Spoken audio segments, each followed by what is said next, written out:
Le samedi 15 mars 2025, ceci conformément à la Constitution. Une session qui s'ouvre dans un contexte marqué par l'agression rwandaise sous couvert du M23. Dans son discours, le président de l'Assemblée nationale, Vital Kamerhe, a rappelé les actions diplomatiques menées par la Chambre basse du Parlement pour condamner cette agression, notamment auprès de l'Assemblée parlementaire francophone et du Parlement panafricain. Le speaker de la Chambre basse du Parlement a également insisté sur l'appel du chef de l'État à l'unité et à la cohésion nationale face à cette crise. C'est ici l'occasion de saluer le courage et la bravoure de nos forces armées qui luttent sans relâche aux côtés des patriotes wazalendo pour défendre notre patrie. Ce dommage serait incomplet s'il ne souligne pas la détermination et l'engagement personnel de son Excellence Monsieur le Président de la République, Félix Antoine Tshisekedi Tshilombo. Nous sommes tous témoins des ressources engagées et des efforts déployés sur divers fronts pour restaurer l'intégrité territoriale et protéger les populations civiles contre la barbarie de l'agresseur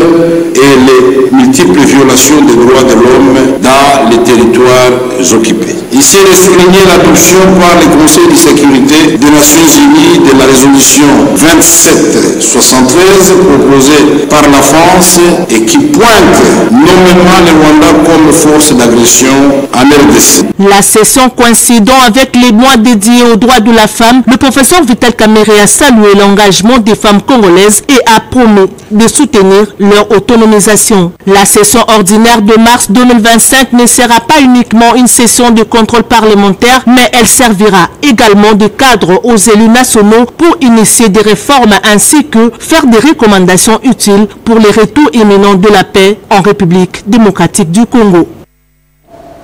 Même ambiance à la Chambre haute du Parlement où le président Jean-Michel Sama Lukonde a relevé la situation sécuritaire alarmante que traverse la République démocratique du Congo, marquée par cette agression rwandaise sous couvert de ses supplétifs du M23 AFC au cours de cette session ordinaire de mars. Justement, des élus vont se consacrer sur cette question, a martelé le speaker du Sénat, Janine Kalenga. Julien Piana, bienvenue au salon, on fait le point.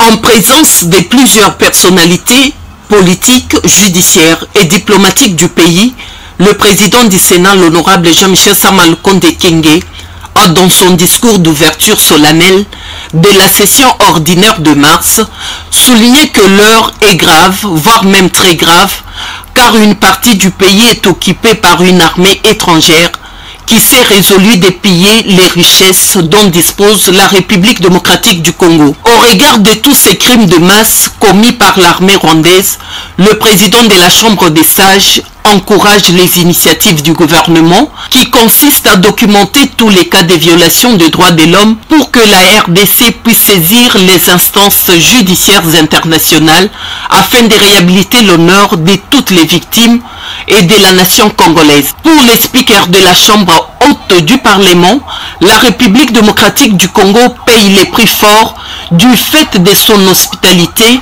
et des richesses naturelles dont Dieu l'a dotée. Il a lancé un message fort aux agresseurs de la RDC. Aux ennemis de notre pays, nous disons que nous ne plierons ni ne céderons jamais. Dans le cadre de la diplomatie, les processus de Nairobi, de Luanda sont déjà engagés. Et certaines lignes ne sauront être franchies, notamment la remise en cause de l'intangibilité de nos frontières. Pour ainsi dire, et par acquis de conscience, nous ne négocierons jamais la souveraineté territoriale de notre pays. Le président de la Chambre haute du Parlement a par ailleurs salué les avancées significatives enregistrées par le pays sur le plan diplomatique. Il en a pour se faire féliciter le chef de l'État Félix Antoine Tshisekedi Tshilombo, dont les actions ont abouti à la condamnation internationale de l'agression rwandaise, notamment par l'adoption de la résolution 2773 au Conseil de sécurité des Nations Unies. Sama Lukonde a exhorté le gouvernement à prendre des mesures qui s'imposent pour mitiger les chocs pouvant survenir de la situation sécuritaire préoccupante que traverse la République démocratique du Congo. Tout à fait autre chose, les mesures contraignantes contre le Rwanda et le retrait de ses troupes sur le sol congolais, sujet au cœur des échanges entre le gouverneur militaire du Nord Kivu, le général-major Somo Kakule Evariste, et l'ambassadeur de l'Union européenne, Nicolas Martinez à Béni.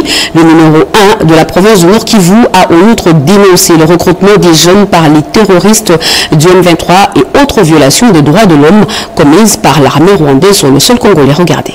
L'ambassadeur de l'Union européenne en République démocratique du Congo a séjourné à Béniville ce vendredi 14 mars 2025. Nicolas Berlanga a indiqué que l'objet de sa visite était entre autres d'exprimer la solidarité de son organisation à l'endroit des Nord-Kivusiens au regard de la souffrance qu'ils endurent à la suite de la guerre imposée par les Rwandais. Aussitôt arrivé, les diplomates européens ont échangé avec les gouverneurs militaires du Nord Kivu, le général Evariste Somo et les députés provinciaux dans l'enceinte du gouvernorat des provinces installé provisoirement en ville de Béni depuis plus d'un mois. C'était une occasion de décortiquer la situation difficile que traverse la population après l'occupation de Goma par les M23 avec l'appui du Rwanda. Nicolas Berlanga Martinez rassure que l'Union européenne reste proche des filles et fils de cette province meurtrie. Il insiste sur le respect de l'intégrité territoriale de la RD Congo. La première chose que j'ai voulu montrer en visitant les autorités provinciales à Béni, c'est montrer la solidarité de l'Union européenne avec la souffrance de la population du Nord Kivu. Et notre appui au gouvernement du Congo, de la République démocratique du Congo et au gouvernement du Nord Kivu en faveur de chercher la fin de cette agression, la paix et la stabilité dans votre province. Après, évidemment, il y a beaucoup de choses qu'on a pu échanger lors de nos rencontres en parlant sur la situation actuelle. Donc, monsieur le gouverneur et les députés provinciaux m'ont expliqué leur vision de la situation. Et une chose qui est très importante pour nous depuis Kinshasa pour pouvoir bien briefer nos autorités, bien briefer mes collègues européens. La province du Nord Kivu à l'heure de la résilience, malgré la guerre d'invasion étrangère, le gouverneur militaire, le général-major Kakule Somo, a présidé hier la réunion du comité consultatif provincial du projet de stabilisation et de relèvement communautaire à l'est du pays, rencontre sanctionnée par la validation d'une trentaine de ce projet d'infrastructure et autres. Images et commentaires. Le comité consultatif provincial du projet de stabilisation et de relèvement de l'Est de la République démocratique du Congo, STAREST en sigle, s'est réuni ce vendredi 14 mars 2025 en ville de Béni sous la présidence du gouverneur militaire du Nord Kivu, le général-major Evariste Somo. Il était question de valider 33 sous-projets d'infrastructures socio-économiques de base. Cette rencontre a également abouti au choix des 2 ETD, entendez entités territoriales décentralisées à soutenir dans le cadre de la gouvernance décentralisée. Le coordonnateur provincial du projet STAREST, Jean-Claude Kassomo, laisse entendre que ces sous-projets, une fois réalisés, constitueront une réponse aux attentes de la population. Ces sous-projets d'infrastructure de base à valider sont le fruit des missions de sensibilisation et de mobilisation communautaire menées dans le territoire de Béni, dans la ville de Béni, ainsi que dans les territoires de Lubero et Alikale,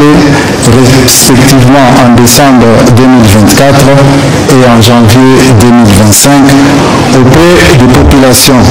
Le général-major Evariste Somo, gouverneur des provinces, exprime le vœu de voir la conjugaison des efforts de tous pour la matérialisation de ces sous-projets visant le bien-être de sa population. Je me réjouis de la participation de tous les acteurs impliqués dans la mise en œuvre de ce projet, au vu de la présence des personnalités à ces assises. Cela démontre la volonté de travailler tous ensemble, main dans la main, pour la sécurité et la paix. Rappelons que le STAREST est un projet du gouvernement congolais appuyé par la Banque mondiale. Nairobi, la capitale kenyane, a servi de cadre au conseil ordinaire des ministres de l'EAC, axé essentiellement sur l'examen et la validation du rapport présenté au conseil par les chefs d'état-major des armées et des États membres de l'EAC. La voix de la République démocratique du Congo a été portée à ses assises par la ministre d'État des Affaires étrangères, Thérèse Kaikwamba, et celui de la coopération régionale, Didier Mazenga. Willy Atunakov, notre envoyé spécial, nous en parle. Nairobi, capitale du Kenya, a abrité ce samedi 15 mars 2025 la réunion ordinaire du Conseil des ministres de la communauté des États de l'Afrique de l'Est, EAC, présidée par le ministre kenyan de l'intégration régionale, axé sur l'examen et la validation du rapport de la réunion mixte des chefs d'état-major des armées de pays membres de l'EAC justement et de la SADC, communauté de développement de l'Afrique australe, tenue le 24 février dernier à Dar es Salaam, en Tanzanie, conformément aux résolutions du dernier sommet mixte EAC-SADC. L'occasion pour la délégation de la RDC conduite par le ministre d'État, ministre des Affaires étrangères, Thérèse Kaikwamba Wagner, accompagnée du ministre de l'intégration régionale, Maître Didier Mazenga Mukanzu. Cette délégation a clairement expliqué devant les conseils l'évolution de la situation sécuritaire tendue et de la situation humanitaire dramatique du fait de la non-application jusque-là par la partie rwandaise et ses supplétifs du M23 des directives de Dar es Salaam. La délégation congolaise a exigé au cours d'une séance à huis clos le retrait des troupes rwandaises du territoire congolais occupé. Après Nairobi, Maître Didier Mazenga Mukanzu devra regagner Harare où il sera rejoint par le vice-premier ministre, ministre de la Défense nationale, et par la ministre d'État, ministre des Affaires étrangères, pour participer à la poursuite des travaux du Conseil de ministres de la SADC, ouvert depuis 12 mars dernier. Signalons que les deux conseils de ministres sont organisés en perspective d'un prochain sommet EAC-SADC sur la situation sécuritaire dans l'Est de la RDC qui sera convoqué incessamment, selon les sources diplomatiques. Et l'agression rwandaise sur le sol congolais reste l'un des défis majeurs du pays et de son peuple. Tout le monde doit être sensibilisé à la cause pour sauver le Congo. L'honorable Étienne Longondo a entrepris une mission de sensibilisation auprès des étudiants de l'université pédagogique de Mbanza-Ngungu dans le Congo central afin d'inciter la jeunesse à défendre leur patrie. Sandra Wallo et Patrick Kachala. C'est une conférence initiée par l'honorable Dr Étienne Longondo en Mbanza-Ngungu dans le Congo central, réunissant des centaines d'étudiants de l'Institut supérieur pédagogique de Mbanza-Ngungu et quelques jeunes du parti au pouvoir UDPS. L'événement a débuté par une présentation sur les enjeux sécuritaires actuels du pays, suivi d'un discours passionné du député national Étienne Longondo, où il a souligné la bravoure de nos FARDC, la détermination du chef de l'État Félix-Antoine Tshisekedi Tshilombo à en finir avec la guerre. Et il a aussi montré à ses étudiants et jeunes de Mbanza-Ngungu l'importance de la solidarité nationale et de l'engagement civique, appelant ainsi ces derniers à prendre part active à la défense de leur pays. Les étudiants étaient réceptifs et aussi engagés pour la cause nationale. Donc nous espérons que parmi eux, il y aura ceux qui vont s'enrôler dans l'armée. Il y aura ceux qui vont s'engager aussi dans la défense du pays au niveau des réseaux sociaux, au niveau scientifique, tout ça. Il faudrait qu'on puisse défendre notre pays. Alors que la RDC fait face à des défis sans précédent, il est impératif que la jeunesse prenne conscience de son pouvoir et de sa responsabilité envers son pays. Le pays n'a pas qu'une agression physique, mais aussi virtuelle, parce qu'il faut que nous soyons sensibles et vérifier les informations avant toutefois de le propager ou sinon de le rendre vrai. Cette mobilisation de l'honorable Dr Étienne Longondo en Mbanza-Ngungu représente une étape importante dans la sensibilisation des jeunes à leur rôle dans la défense nationale. Et à Kinshasa, les Kinoises et Kinois sont invités demain au grand meeting populaire qu'organise l'Asbel Banakin à 13h à la place Inka à Matongé pour une mobilisation patriotique de soutien aux Azalendo ainsi qu'au FRDC et à leur commandant suprême, le chef de l'État, président de la République, Félix-Antoine Tshisekedi Tshilombo, face à la guerre injuste imposée au Congo par Kagame et ses supplétifs du M23 pour l'Asbel Banakin et son président Godard Motemona. La défense de la patrie est un devoir sacré. Il y va de la survie de tout un peuple congolais uni, congolais debout. La victoire est certaine. Cette invitation est signée Godard Motemona, président. Mois de mars, mois de magnificence de la femme, les femmes avocates du barreau de Kinshasa ont levé l'option de célébrer à travers une journée de réflexion placée sur le thème femme avocate, actrice ou spectatrice des droits de la femme. C'était en présence du bâtonnier Jean-Claude Mabaki, Bobé Tengali Samba et Renette Koulonga. Le mois de mars célèbre les droits des femmes pour lutter pour l'égalité et contre les discriminations. Dans ce cadre, les femmes de la CNP, la Caisse nationale des péréquations, ont organisé une conférence à laquelle ont pris part les femmes et délégués des différents ministères et structures du pays. Plusieurs thèmes ont été au programme, la Congolaise au centre de toutes les ambitions, l'autonomisation de la femme, soutien aux femmes victimes de la guerre à l'Est. Les intervenantes ont chacune martelé sur le rôle clé que doit jouer la femme congolaise pour qu'elle soit au centre de toutes les ambitions. Sans oublier cette femme et cette jeune fille victimes des atrocités dans l'Est de la République démocratique du Congo. Même si nous sommes loin, mais nous compatissons et ce qui les touche nous touche aussi directement parce qu'on forme un tout. On a foi au président de la République que cette situation va s'arrêter et ensuite nous, en tant que Caisse nationale de péréquation, nous pouvons faire notre rôle. Parce que la Caisse a des vastes ambitions et des vastes projets qui vont intégrer les femmes.